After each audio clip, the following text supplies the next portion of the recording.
أعوذ بالله من الشيطان الرجيم. بسم الله الرحمن الرحيم. فمن زحزح عن النار وأدخل الجنة فقد فاز وما الحياة الدنيا إلا متاع الغرور.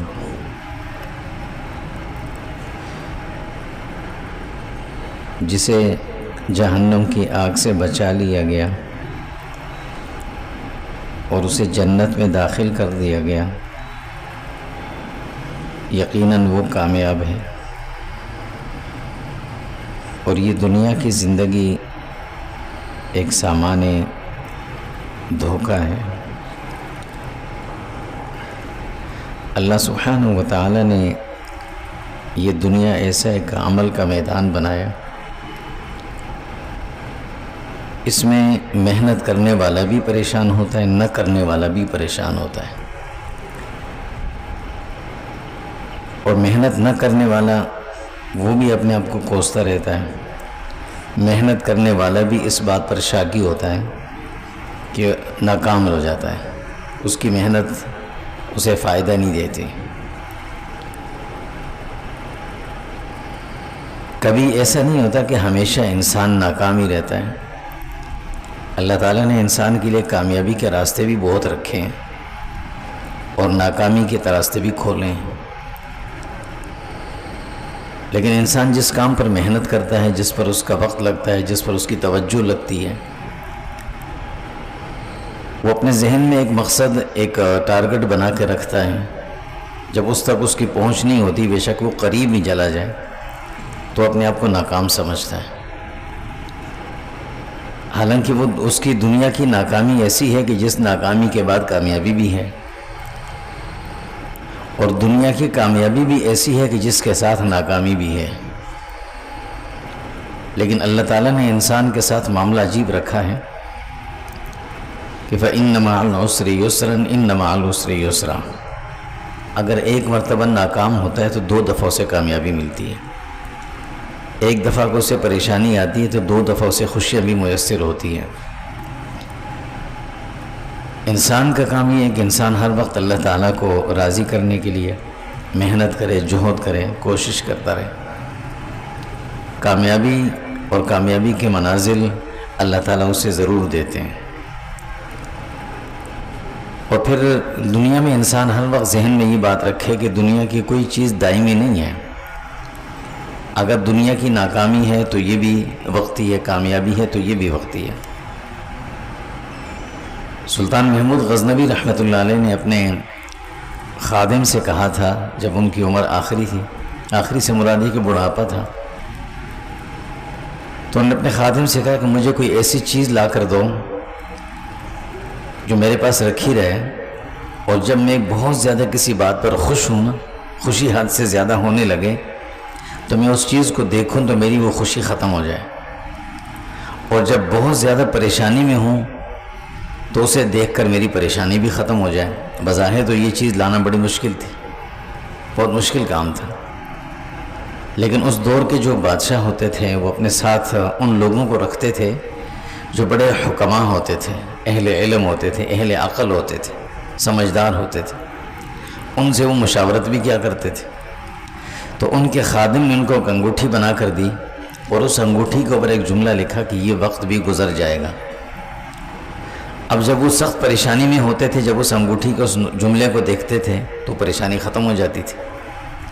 اور جب کئی بہت زیادہ خوشی ہونے لگتی، انسان بعض دفعہ خوشی میں آپے سے باہر ہو جاتا ہے، تو اس پر نظر پڑتی تو واپس اپنی جگہ پہ آ جاتے تھے. تو اللہ رب العزت نے دنیا کی کامیابی اور ناکامی دونوں عارضی رکھی ہیں. اصل کامیابی وہ ہے جس کے بارے میں اللہ فرماتے ہیں فَمَنْ زُحْزِحَ عَنِ النَّارِ وَأُدْخِلَ الْجَنَّةَ فَقَدْ فَازَ، کہ جس نے اپنے آپ کو جہنم سے بچا کر اپنے آپ کو مستحق جنت بنا لیا، یہ کامیاب ہے. اور اسی کامیابی کے لیے دن میں 5 مرتبہ اللہ تعالیٰ نے ایسا ترتیب رکھی ہے کہ انسان کو بلایا جاتا ہے، حی علی الفلاح، آؤ اس کامیابی کی طرف جس کے آگے ناکامی نہیں ہے. پھر اس لیے انسان دنیا میں ہمیشہ ان کاموں میں لگا رہے کہ جو کامیابی کی طرف جاتے ہیں، اور وہ ایک وقت آئے گا انسان اللہ اسے کامیاب کر دیں گے۔ حدیث میں اللہ کے نبی صلی اللہ علیہ وسلم فرماتے ہیں، جو شخص علم دین سیکھنے کے لیے بیٹھے، ابھی شروع ہی کیا تھا، کر نہیں پایا اور اس کا انتقال ہو گیا، تو اللہ رب العزت قیامت کے دن اس کی منزل تک اسے پہنچا کر اسے علماء کے ساتھ اٹھائیں گے کہ وہ عالم بن کر اٹھے گا۔ حدیث میں اللہ کے نبی صلی اللہ علیہ وسلم فرماتے ہیں، تحشرون کما تموتون، کہ تمہیں قیامت کے دن اس طرح سے اٹھایا جائے گا جس کیفیت میں تمہاری موت آئی ہو، اسی کیفیت میں اٹھایا جائے گا۔ اگر کوئی عبادت کرتے ہوئے وقت پورا ہو گیا تو عبادت کی حالت میں اٹھایا جائے گا، اچھا کام کرتے ہوئے وقت پورا ہو گیا تو اچھی کیفیت میں اچھی حالت میں اٹھایا جائے گا، اور اگر اللہ نہ کرے کسی غلط کام میں تھا اور غلط کام میں موت آ گئی تو اسی کیفیت میں اسے اٹھایا جائے گا۔ اور پھر اللہ کے نبی صلی اللہ علیہ وسلم نے فرمایا کہ تمہاری موت بھی اسی حالت پر آئے گی جس کام کو تم زندگی میں زیادہ کرتے ہو، جس کام کو زیادہ کرو گے اسی حالت پر موت آئے گی اور اسی پر اٹھایا جائے گا۔ حضرت عقبہ بن عامر رضی اللہ تعالیٰ عنہ صحابہ کو اللہ نے ایک ایسی عجیب صفات سے نوازا تھا کہ ان کے ذہن پر ہر وقت آخرت کی کامیابی اور ناکامی سوار رہتی تھی، ہر وقت یہ سوچ رہتی تھی کیسے کامیابی حاصل ہوگی۔ عقبہ بن عامر رضی اللہ تعالیٰ عنہ حضور صلی اللہ علیہ وسلم کے پاس ہے، فرمایا یا رسول اللہ من نجات، بہت مختصر سا سوال، یا رسول اللہ وہ کون سا عمل ہے، کون سا راستہ ہے، کون سا کام ہے کہ جس کے کرنے سے ہمیں آخرت میں کامیابی مل جائے گی، اور کامیابی سے زیادہ ایک تو ہوتا ہے نا کہ مجھے جنت کس سے ملے گی۔ ان کا سوال یہ نہیں تھا، ان کا سوال یہ تھا کہ جہنم سے بچوں گا کیسے۔ انسان کے ذہن میں ظاہر ہے جب انسان کوئی بھی نیک کام کرتا ہے، عبادت کرتا ہے، یا تو جنت کو ذہن میں رکھ کے کرتا ہے یا جہنم کا ڈر ذہن میں رکھ کے کرتا ہے، دونوں صفات اچھی ہیں۔ صحابہ کے ذہن میں اکثر ہر وقت یہ جہنم کا اور جہنم کا خوف سوار رہتا تھا، تو انہوں نے یہ نہیں پوچھا کہ یا رسول اللہ جنت میں کیسے داخل ہوں گا، تو میں یہ تو اللہ کر ہی دیں گے، اصل کام یہ ہے کہ جہنم سے بچ کیسے سکوں گا۔ تو فرمایا من نجات، کیسے بچوں گا میں، نجات کا راستہ کیا ہے، بچاؤ کا راستہ کیا ہے، کیسے بچا جائے۔ حضور صلی اللہ علیہ وسلم نے 3 راستے بتائے، 3 باتیں بتائیں، بہت آسان باتیں بتائیں۔ فرمایا یہ کرو اللہ تمہیں جہنم سے بچا لیں گے۔ سب سے پہلی بات فرمایا املک علیک لسانک، سب سے پہلی چیز فرمایا کہ جو تمہارے جسم کے اندر اللہ رب العزت نے جو زبان رکھی ہے اس کو اپنے قابو میں رکھنا بس۔ اور یہ زبان ایک ایسی چیز ہے جس کا حجم تو بہت چھوٹا سا ہے لیکن اس کے جرائم بہت بڑے بڑے۔ عربی میں ایک مقولہ مشہور ہے، اللسان جرمہ صغیر و جرمہ کبیر، زبان ہے تو بہت چھوٹی سی، کام بہت بڑے بڑے کرتی ہے۔ اسی لیے کہا جاتا ہے نا کہ اسلحے، گولی اور تلوار کا زخم تو ٹھیک ہو جاتا ہے لیکن زبان کا زخم بعض اوقات ٹھیک نہیں ہوتا، اور یہ سرایت کرتا ہے خاندانوں میں۔ گولی کا زخم ایک آدمی کو لگتا ہے اور زبان کا زخم یہ پورے خاندانوں میں چلتا ہے۔ اسی لیے اللہ نے فرمایا کہ اس کو، اللہ کے نبی نے فرمایا اس کو قابو میں رکھنا۔ من کان یؤمن باللہ والیوم الآخر، فرمایا جس آدمی کا اللہ پر اور آخرت پر ایمان ہے وہ کیا کرے، فرمایا کہ یا تو اچھی بات کریں اور لیصمت، اچھی بات نہیں کر سکتا تو زیادہ دیر خاموش رہے۔ اور پھر اللہ کے نبی نے فرمایا کہ زیادہ دیر خاموش رہنا یہ بھی ایک عبادت ہے، کیونکہ زبان ایک ایسی ہے کہ یہ چلنا ہر وقت اس کو چاہیے کہ یہ چلے، یہ چلنا مانگتی ہے۔ اسے قابو میں رکھنا، بند رکھنا یہ بہت بڑا مشکل کام ہے، فرمایا اس کو بند رکھو۔ اس سے بعض اوقات دنیا کے معاملات بنتے بھی ہیں اور بگڑتے بھی ہیں۔ اس کا جوڑ بھی بڑا کامیاب رہتا ہے اور اس کا جو توڑ اس کے ذریعے پیدا تو وہ بھی بڑا دور تک جاتا ہے۔ اس لیے اللہ کے نبی نے اس پر بڑی سخت تاکید فرمائی، فرمایا اسے اپنے کنٹرول میں، قابو میں رکھنا۔ اور اس کا اثر اللہ کے ہاں کیا ہے کہ ایک شخص ساری زندگی اگر کفر میں رہا لیکن آخر وقت میں اس نے لا الہ الا اللہ محمد الرسول اللہ کہہ دیا، کسی نے بھی نہیں سنا سوائے اللہ کے، تب بھی وہ مسلمان ہو جائے گا، اس کی ساری اخروی زندگی بدل جائیں گے، حالات بدل جائیں گے۔ اور اگر کسی شخص نے آخر وقت میں کوئی کلمہ کفر کہہ دیا تو اس کی زندگی کی تمام عبادات معاملات سب کچھ ختم ہو جائیں گے۔ اسی لیے اللہ کے نبی صلی اللہ علیہ وسلم نے آپ کی تعلیمات میں عجیب عجیب باتیں شامل فرمائے، لقنوا موتاکم بقول لا الہ الا اللہ۔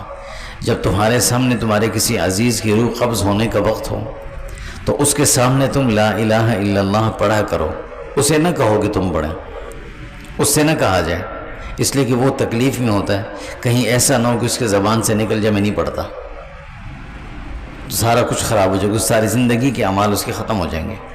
اس لیے فرمایا اسے نہ کہو، تم خود پڑھو، لقنوا موتاکم، تم خود پڑھتے رہو، تمہاری آواز سن کر وہ بھی پڑھنا شروع کر دے گا۔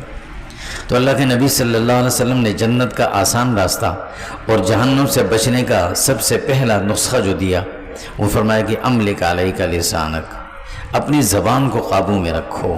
بڑا مشکل کام ہے یہ۔ اس انسان کے ہجوم کے ماحول کے اندر انسان جب نکلتا ہے گھر سے، گھر میں الگ ہجوم، گھر سے نکلتا ہے راستوں میں الگ ہجوم، سفر میں الگ ہجوم، دن بھر جہاں جن کا معاملوں میں جن کاموں میں انسان کا وقت گزرتا ہے وہاں الگ انسانوں کا ہجوم، پھر ہر انسان، ہر سوچ، ہر ذہن کا مختلف آدمی، ہر ایک سے مختلف انداز سے پیش آنا، بڑا مشکل ہوتا ہے اس کو کنٹرول کرنا، قابو میں رکھنا۔ لیکن اگر کوئی رکھ لے اسے تو یہ بہت بڑی عبادت ہے اس دور کی۔ دوسری چیز فرمایا وَلْيَسْعَكَ فِي بَيْتِكَ، دوسرا کام فرمایا کہ تم کوشش یہ کرنا کہ تمہارا زیادہ تر وقت تمہارے گھر میں گزرے، اپنے گھر میں وقت گزارنا۔ آج کل کے اس مصروفیت کے دور میں انسان کو حالات نے گھروں سے باہر کر دیا ہے کہ جب روشنی پھوٹتی ہے انسان نکلتا ہے اور اندھیرا ہو چکا ہوتا ہے باہر، اس کے بعد گھر لوٹتا ہے۔ لیکن اس ماحول میں بھی انسان کو چاہیے کہ وہ اپنا کچھ نہ کچھ وقت اپنے گھر میں ضرور دے۔ گھروں سے بالکل دور رہنا، گھر کے ماحول سے دور رہنا، اپنے گھر والوں سے دور رہنا، اس کا بڑا منفی اثر پڑتا ہے۔ اور انسان اگر اپنے گھر کے اندر رہے اس کا مثبت اثر اس کی ذات پر بھی پڑتا ہے، اس کی گھر والوں پر بھی پڑتا ہے، اس کے دیگر معاملات پر بھی پڑتا ہے۔ اس لیے گھر کے اندر زیادہ وقت گزارنا چاہیے۔ اور اس کی ایک وجہ یہ بھی ہے کہ ظاہر ہے انسان اگر فالتو وقت اپنا باہر کے ماحول میں گزارے گا تو باہر کا ماحول اگر اچھا ہو، جو کہ الا ماشاءاللہ کسی کو میسر ہوتا ہے، تو اس سے فائدہ ہوگا۔ لیکن اگر باہر کا ماحول اچھا نہ ہو تو اس کا نقصان ہوتا ہے۔ اکثر اوقات ہم بچوں کو اسکول میں ڈالتے ہوئے یا کسی جگہ گھر لیتے ہوئے پہلے دیکھتے ہیں کہ یہاں آبادی کیسی ہے، وہاں بچے کس طرح کے بچے آتے ہیں۔ اگرچہ ہم اپنے بچوں کو بہت کچھ سکھائیں گے، پڑھائیں گے، لکھائیں گے، لیکن اس بچوں کے ماحول میں رہ کر وہ ان کا اثر ضرور قبول کرے گا۔ تو اس لیے اللہ کے نبی صلی اللہ علیہ وسلم نے فرمایا کہ باہر کا ماحول عموماً اچھا نہیں ہوتا، اچھا ماحول بہت کم میسر ہوتا ہے، اگر میسر ہو تو اچھا ہے۔ اللہ کے نبی صلی اللہ علیہ وسلم نے یہ بھی فرمایا کہ اچھے لوگوں کے ساتھ بیٹھنا، ان کے ساتھ بیٹھا کرو، ان کے ساتھ اپنا وقت گزارا کرو، اس سے تمہیں فائدہ ضرور ہوگا۔ کچھ نہ کرو، سننے میں بہت کچھ مل جائے گا، دیکھنے کو بہت کچھ مل جائے گا، لیکن ایسا ماحول بہت کم ملتا ہے۔ تو اس لیے فرمایا اپنے زیادہ وقت اپنے گھر میں گزاریں۔ اس لیے جب ہم فارغ ہوں اپنے اوقات سے، اپنے کاموں سے، یا کوئی دن فارغ ہو، چھٹی کا ہو، تو اس میں کچھ نہ کچھ وقت بلکہ زیادہ وقت اپنے گھر کے اندر بھی گزارنا چاہیے۔ ٹھیک ہے باہر کے معاملات بھی ہوتے ہیں، ان کو ہم نے چھٹی کے دن تک مخصوص کیا ہوتا ہے کہ فلاں دن چھٹی ہوگی تو فلاں کام بھی کرنے، لیکن اس میں سے کچھ وقت ایسا بھی ہو کہ جو گھر والوں کے ساتھ بیٹھنے کا بھی ملے۔ تیسری چیز فرمایا وَابْكِ عَلَىٰ خَطِيئَتِكَ، فرمایا تیسرا کام یہ ہے کہ اپنی غلطیوں کو بھی دیکھا کرو۔ یہ بہت بڑی کمزوری ہوتی ہے کہ اس دور کا انسان ہمیشہ ایسا آئینہ دیکھتا ہے کہ جو اس کو اچھائیاں دکھاتا ہے، برائی نہیں دکھاتا۔ جبکہ شیشے کے سامنے انسان کھڑا ہوتا ہے تو وہ اس لیے دیکھتا ہے کہ اپنے چہرے پر کوئی نقص نظر آ جائے، نقص نظر آئے اس کی اصلاح کر لے۔ لیکن وہی غلطی، وہی کیفیت اگر انسان بتاتا ہے کہ تمہارے اندر یہ نقص ہے، یہ عیب ہے، تو انسان سے برداشت نہیں ہوتا۔ اس لیے اللہ تعالیٰ فرماتے ہیں، اللہ کے نبی صلی اللہ علیہ وسلم فرماتے ہیں وَابْكِ عَلَىٰ خَطِيئَتِكَ، اپنی غلطیوں کو دیکھ کر ان پر رونا۔ دوسروں کی غلطیوں پر رونا یہ کامیابی نہیں ہے، نہ اس کا کوئی فائدہ ہے۔ اپنی دوسروں کی ناکامی کو دیکھنا، دوسروں کی خطاؤں کو دیکھنا، دوسروں کے عیوب دیکھنا، جب انسان کسی کی خطاؤں پر غور کرنے لگتا ہے نا تو اس کے بال بھی گن سکتا ہے وہ، لیکن جب کسی چیز پہ غور نہ کرے نا تو اسے اپنے سامنے بڑے بڑے پہاڑ بھی نظر نہیں آتے. تو یہی کیفیت ہوتی ہے انسان کو اپنی چیزوں پر بھی نظر کرنی چاہیے کہ اپنے اعمال میں کمی کتنی ہے. نمازوں میں کمی تو نہیں ہے، تکبیر اولیٰ فوت تو نہیں ہو رہی ہے، تلاوت اور ذکر تسبیحات پوری ہو رہی نہیں ہو رہی، مسجد کو جو وقت دینا وہ دے رہا ہوں نہیں دے رہا، دیگر معاملات جو لوگوں کے ساتھ پیش آ رہے ہیں، دن بھر جو میں نے لوگوں کے ساتھ لین دین کے معاملات کیے ہیں وہ صحیح کیے یا نہیں کیے، زبان سے وعدے کیے تھے وقت پہ پورے کیے کہ نہیں کیے، کسی سے وعدہ خلافی تو نہیں ہوئی ہے. یہ چیزیں انسان کو دیکھنی چاہیے. حاسبوا قبل ان تحاسبوا، اللہ کے نبی صلی اللہ علیہ وسلم فرماتے ہیں اپنا حساب خود کیا کرو اس سے پہلے کہ کوئی دوسرا تم سے حساب لے. خود اپنا محاسبہ کر لے. وابکی علی خطیئتک، اللہ کے نبی صلی اللہ علیہ وسلم فرماتے ہیں یہ تیسرا کام یہ کرو کہ اپنی غلطیوں کو دیکھا کرو، اپنی نیکیوں کو کبھی نہ دیکھیں. انسان اپنی نیکیوں کو دیکھتا ہے اس کا تکبر آ جاتا ہے. شیطان نے یہی تو کہا تھا کہ میں نے اتنی عبادت کی ہے، اتنا کچھ کیا، مجھے پیچھے رکھا جا رہا ہے، انسان کو مجھ سے آگے لے جایا جا رہا ہے.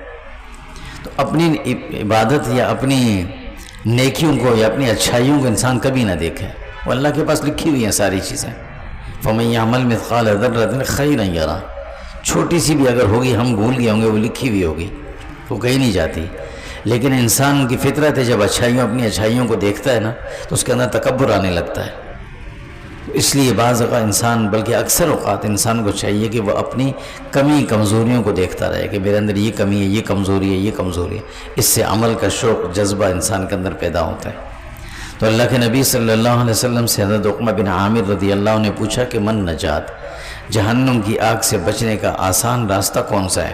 تو آپ نے فرمایا کہ اپنی زبان کو اپنے قابو میں رکھنا، نمبر 2 یہ کہ اپنا زیادہ وقت اپنے گھر میں گزارنا، اور نمبر 3 یہ کہ اپنی کمزوری، اپنی غلطیوں، اپنی کوتاہیوں کو دیکھتے رہنا اور ان پر اللہ سے معافی اور توبہ طائب ہوتے رہنا. یہ 3 نسخے اللہ کے نبی صلی اللہ علیہ وسلم فرمائے کہ یہ 3 کام کرو اللہ تمہیں جہنم سے بچا لیں گے. اور اللہ سبحانہ وتعالیٰ کیا فرماتے ہیں؟ فَمَنْ زُحْزِحَ عَنِ النَّارِ، کامیابی یہی ہے کہ جو آدمی جہنم سے بچ گیا. جو بچ گیا تو ظاہر ہے تیسرا کوئی جگہ تو نہیں ہے. پھر جہنم سے بچنے کے بعد دوسرا راستہ ایک ہی ہے، پھر جنت ہی ہے.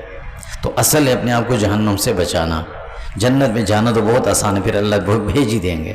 فرمایا فَمَنْ زُحْزِحَ عَنِ النَّارِ، جس آدمی کو جہنم کی آگ سے بچا لیا گیا، وَأُدْخِلَ الْجَنَّةَ، اور اسے جنت میں بھیج دیا گیا، فَقَدْ فَازَ، یہی کامیاب ہے. وَمَا الْحَيَاةُ الدُّنْيَا إِلَّا مَتَاعُ الْغُرُورِ، اور دنیا میں زندگی میں اتار چڑھاؤ تو آتے رہتے ہیں، اس لیے کہ یہ ایک دھوکے کا سامان ہے. بعض دفعہ انسان اچھی چیز پر بھی خوش نہیں ہوتا اور بعض دفعہ برے کام کر کے بھی انسان خوش رہتا ہے. یہ ہے دھوکہ. غلطیاں کر رہے ہیں، برے کام کر رہا ہے لیکن پھر بھی خوش ہے، اور بعض دفعہ انسان کو کوئی نعمت بھی مل رہی ہوتی ہے پھر بھی خوش نہیں ہوتا. تو یہی دھوکہ ہے. اللہ تعالیٰ ہم سب کو عمل نصیب فرمائے. وصلی اللہ تعالیٰ.